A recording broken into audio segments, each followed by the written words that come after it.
കരീന കപൂർ കോൺഗ്രസിനായി മത്സരിക്കുന്നു എന്ന വാർത്ത രാഷ്ട്രീയ ലോകത്ത് വൻ ചർച്ചയായിരിക്കുകയാണ്. 6 മാസം കൊണ്ട് കോൺഗ്രസ് രൂപീകരിച്ച പദ്ധതിയുടെ ഭാഗമായാണ് കരീന കപൂറിനെ മുംബൈയിൽ മത്സരിപ്പിക്കാൻ തീരുമാനമായത്.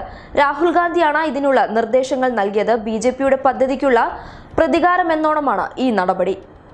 ബിജെപി മാധുരി ദീക്ഷിതിനെ രംഗത്തിറക്കുന്നുണ്ട്. ഇതിനെ നേരിടാനാണ് കോൺഗ്രസ് കരീനയെ ഇറക്കുന്നത്. പ്രധാനമന്ത്രി നരേന്ദ്രമോദി ബോളിവുഡിനെ കയ്യിലെടുക്കാനായി എല്ലാ വിദ്യയും പയറ്റുന്നുണ്ട്. സെലിബ്രിറ്റികൾ രാജ്യത്തിന്റെ പല ഭാഗത്തുള്ളവരെയും സ്വാധീനിക്കാൻ കഴിവുള്ളവരാണ് എന്ന തിരിച്ചറിവാണ് ഇരുവരും രാഷ്ട്രീയ നീക്കങ്ങൾ ആരംഭിച്ചത്. മുംബൈയിൽ കരീനയെ മത്സരിപ്പിക്കാനാണ് തീരുമാനം. മുംബൈയിൽ കപൂർ കുടുംബത്തിനുള്ള സ്വാധീനം വളരെ വലുതാണ്. മുംബൈയിൽ പേരുകേട്ട കുടുംബത്തിലെ ഒരാൾ മത്സരിച്ചാൽ അത് സംസ്ഥാനത്തെ മൊത്തം ഫലത്തെയും സ്വാധീനിക്കും. മാധുരി ദീക്ഷിതിനെ പൂനെയിൽ മത്സരിപ്പിക്കാനാണ് ബിജെപി ലക്ഷ്യമിട്ടത്. ബിജെപിയുടെ പല നേതാക്കൾക്കും കപൂർ കുടുംബമായി അടുത്ത ബന്ധമുണ്ട്. അതുകൊണ്ട് തന്നെ മുംബൈയിൽ കരീനയ്ക്ക് വിജയസാധ്യത കൂടുതലാണ്. മാധുരി ദീക്ഷിത് 80-90 കാലഘട്ടത്തിൽ ബോളിവുഡിനെ സ്വാധീനിച്ച താരമാണ്. സൂപ്പർ താരങ്ങൾക്കൊപ്പം ഹിറ്റുകളും സമ്മാനിച്ചു.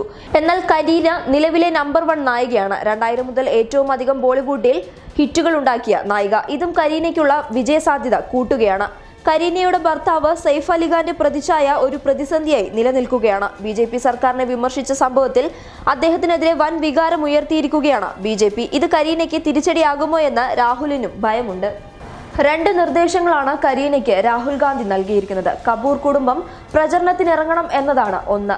കരീനയ്ക്ക് വേണ്ടി രൺബീർ കപൂർ പ്രചരണത്തിനിറങ്ങാൻ സാധ്യതയുണ്ട്. രണ്ടാമത്തേത് ഇന്ത്യ പാക് സൗഹൃദ കഥ പറഞ്ഞ് ചർച്ചയായ ബജ്രംഗി ഭായ്ജാനിലെ നായിക എന്ന പേരിൽ വേണം മത്സരിക്കാൻ. News desk public Kerala.